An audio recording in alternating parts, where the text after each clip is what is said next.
Hello students, आज मैं आपके साथ शेयर कर रही हूँ क्लास 10th का चैप्टर 8 है इंट्रोडक्शन टू ट्रिग्नोमेट्री की एक्सरसाइज 8.1 का क्वेश्चन नंबर 10। ठीक है, इससे पहले हमने सारे क्वेश्चन सॉल्व कर दिए हैं। इससे पहले के चैप्टर सब सॉल्व कर चुके हैं, तो उसकी प्लेलिस्ट मिल जाएगी आपको इसके डिस्क्रिप्शन बॉक्स में। चलो क्वेश्चन नंबर 10 शुरू करते। क्या दे रखा है? In triangle P Q R, एक ट्राइंगल दे रखा है जिसका नाम है P Q R. Right angle at Q 90 degree किस पे?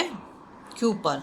P R plus Q R equals to 25 centimetre and P Q is equal to 5 centimetre. Determine the values of sine P, cos P and tan P. देखो, उसने कहा है right angle किस पर है? Q पर। तो राइट एंगल क्यू का मतलब हो गया ये हमारा क्यू है 90 डिग्री। ठीक है, नाम क्या दिया है ट्राइंगल का? P Q R. तो हम साइक्लिक ऑर्डर में लिखेंगे पी क्यू आर, हमने लिख दिया। ठीक है, और क्या दे रखा है उसने? पी क्यू दे रखा है। पी क्यू ये है हमारा 5 सेंटीमीटर। ठीक, और फिर यहाँ पर जो उसने दे रखा है, देखो इसे अच्छे से आप देख लो। एक तो उसने हमें दे दिया P Q is equal to 5 centimetre, then P R plus Q R equals to 25 दे रखा है ना। तो अब इसमें तो ना तो ये पी आर ही दिया ना ही क्यू आर, तो हम इसको क्या लिख सकते हैं? हम पी आर को ऐसे लिख सकते हैं, P R is equal to 25 minus Q R. क्या करा, इसको मैं साइड चेंज कर दी, तो साइड चेंज तो साइन चेंज हो जाएगा, इधर प्लस का था तो इधर आके माइनस का हो गया। तो हम पी आर की जगह पे इसको लिख देते हैं 25 माइनस क्यू आर। ठीक है, क्योंकि वो हमसे बोल रहा है ये हो गया। ठीक है, अब ये क्या हो गया? ये हमारा बेस हो गया और ये हमारी हाइपोटेनस। 90 डिग्री के सामने तो हाइपोटेनस ये तो फिक्स है, इसमें आपको कोई भी कन्फ्यूज़न नहीं होना चाहिए। तो मैं इसको लिख देती हूँ, ये हमारी हाइपोटेनस है, ये हमारा बेस है और ये हमारा परपेंडिकुलर है। ठीक है, चलो तो शुरू करते हैं हम। सबसे पहले क्या करना पड़ेगा, हमें ये निकालना पड़ेगा। तो हम इसमें पाइथागोरस लगा देते हैं। क्या लगा देते हैं? By Pythagoras. ठीक है, तो देखो ये हमारे हाइपोटेनस का स्क्वायर लिख देंगे। हाइपोटेनस का square is equal to perpendicular का स्क्वायर प्लस बेस का स्क्वायर। ठीक है, ऐसे लिखो या ऐसे भी लिख सकते हो। क्या हाइपोटेनस क्या हमारी? पी आर का square is equal to perpendicular क्या? आर क्यू का स्क्वायर प्लस बेस क्या है? पी क्यू का स्क्वायर। ऐसे भी लिख सकते हो, है ना। अब हाइपोटेनस की जगह पे हमें क्या दे रखा है? 25 माइनस क्यू आर, जो कि हमने खुद से निकाला है, का स्क्वायर। आर क्यू तो हमारे पास नहीं है, तो आर क्यू को तो हम ऐसे लिख देते हैं। ठीक है, और पी क्यू हमें 5 दे रखा है उसने।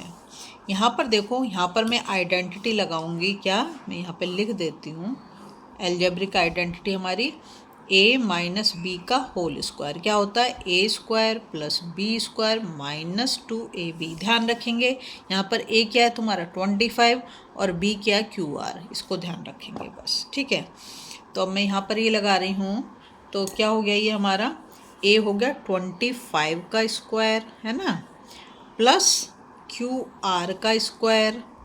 ठीक है, प्लस सॉरी प्लस नहीं माइनस होगा, क्योंकि यहाँ माइनस है ना, माइनस है। ठीक है, माइनस 2a क्या है हमारा 25 और b हमारा क्या है क्यू आर।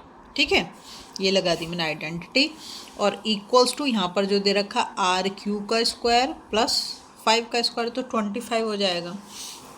इसको करते हैं, 25 का स्क्वायर कितना होता है? 625। ठीक है, plus Q are square minus 25 को 2 से मल्टीप्लाई कर देंगे तो 50 हो जाएगा। 50 इंटू क्यू आर, है ना, इक्वल्स टू क्या है? R Q square plus 25। ठीक है, अब ध्यान से देखें, आर क्यू लिखो या क्यू आर कर दो, दोनों सेम थिंग है, तो मैं दोनों को एक जैसा कर देती हूँ। इसको भी मैं क्यू आर कर देती हूँ, बात एक ही है, उससे कोई फ़र्क नहीं पड़ रहा। आर क्यू लिखो क्यू आर लिखो, एक ही बात है। ठीक है, यहाँ पर भी मैं इसको क्यू आर कर देती हूँ, बात एक ही है, मैंने बोला बस सेम दिखने के लिए मैं इसको ऐसा कर देती हूँ। ठीक है, तो ये हमने कर दिया क्यू आर, क्योंकि यहाँ पे क्यू आर था इसलिए हमने इसको क्यू आर कर दिया। ठीक है, अब क्या करेंगे? देखो हम यहाँ पर देखो, ये प्लस में है क्यू आर, स्क्वायर और यहाँ पर क्यू आर स्क्वायर किस में है, यहाँ पर भी प्लस में। तो अगर मैं इसको इधर ले आती हूँ, मैं करके दिखाती हूँ आपको, 625 प्लस क्यू आर स्क्वायर, ये प्लस का इस साइड पे जाएगा तो माइनस का हो जाएगा, है ना, इसमें तो बहुत बड़ी बात नहीं है। इन minus 50 Q R equals to 25।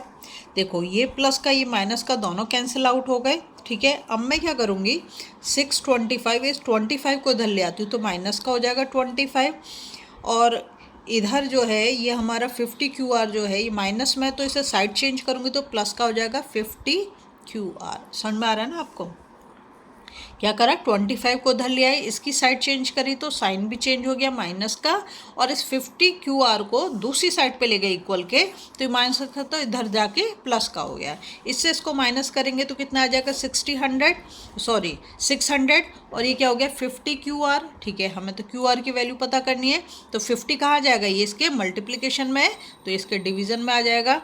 तो Q R is equal to 0 से 0 को काट दो, 5 से काटो, 5 1 जा 5, 5 2 जा 10, ठीक है। तो क्यू आर हमारा कितना निकल के आ गया, 12 सेंटीमीटर। अब यहाँ पे देख लो क्यू आर कहाँ पर है, ये रहा, तो पी मतलब परपेंडिकुलर हमारा कितना आ गया, 12 सेंटीमीटर, ठीक है। अब हम इसको इसमें लगा दे तो हम अपनी आसानी से वैल्यू निकाल सकते हैं कि नहीं निकाल सकते। क्या करेंगे, देखो यहाँ पर जो है हमारा 12 तो आ गया ना, तो हम करेंगे 25 minus Q R is equal to 25 Q R, तो अभी हमने निकाला कितना 12, इसको इससे माइनस कर दें तो मतलब यहाँ पे लिख दो तुम एच, हाइपोटीनस है ना ये जो हम निकाल रहे हैं, तो ये हमारा कितना हो जाएगा 13, ठीक है। तो हाइपोटीनस हमने कितनी निकाल ली, 13 सेंटीमीटर, और हमारे पास तीनों साइड आ गई, ठीक है। अब बस हम रेशो लगा देंगे। रेशो क्या है हमारा, उसने पूछा है साइन पी इक्वल्स टू, ठीक है। अब यहाँ पर आप छोटा सा काम और करो, जैसे ट्रिग्नोमेट्री करनी है तो पंडित बद्रीनाथ जी को आप बिल्कुल नहीं भूल सकते हो, तो पंडित बद्री प्रसाद हर हर बोले, ये ज़रूर लिख लो साइड में, ठीक है, रफ में लिख लो। साइन पी की बात हो रही है हमारे साथ, तो अब हमारा परपेंडिकुलर पहला वाला जो है ये हमारे साइन का रेशो दिखाता है, P upon H, perpendicular upon hypotenuse. Perpendicular क्या है हमारा 12 और हाइपोटीनस क्या है हमारा 13, यहाँ पे लिख दो पी अपॉन एच, और इसको मतलब वैसे भी लिख सकते हो, पी अपॉन एच तो लिख ही दिया, मतलब Q R upon P R, ठीक है, ये रहा, इसका रेशो भी लिख दिया। तो क्यू आर हमारा कितना है 12 और पी आर हमारा कितना है 13, ठीक है, हाइपोटीनस हमारे 13 है, तो ये निकल गया हमारा साइन पी। अब बात करते हैं हम दूसरा जो निकालना है हमें, कॉस पी, ठीक है। कॉस पी क्या होगा, ये दूसरा वाला जो रेशो होगा ना बी अपॉन एच, ये हमारा कॉस पी हो जाएगा। तो पहले मैं ये लिख देती हूँ बी अपॉन एच, बी का मतलब क्या है बेस और एच का मतलब है हाइपोटेनस। यहाँ देख लो बेस हमारा कितना है, बेस हमारा 5 है, और वैसे पहले अच्छा इसको वैसे लिख देती हूँ मैं, बेस हमारा क्या है पी क्यू और हाइपोटेनस हमारा क्या है पी आर, ठीक है।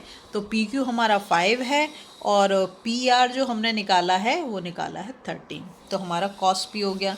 उसके बाद उसने हमसे पूछा tan पी, तो हम लिख देते हैं यहाँ पर tan पी इक्वल्स टू, देखो जो थर्ड वाला रेशियो है वो tan को बता रहा है, तो p अपॉन बी, p का मतलब परपेंडिकुलर, b का मतलब बेस। परपेंडिकुलर हमने निकाला है मतलब कितना है 12, और जो हमारा बेस है वो है हमारा 5, तो ये हमारा tan p का। तो इस तरीके से हमने सारी वैल्यूज़ निकाल ली। अब नेक्स्ट क्वेश्चन का आंसर आपको नेक्स्ट वीडियो में मिलेगा। प्लीज़ लाइक शेयर सब्सक्राइब कर दें और वीडियो को हाइप दे दें।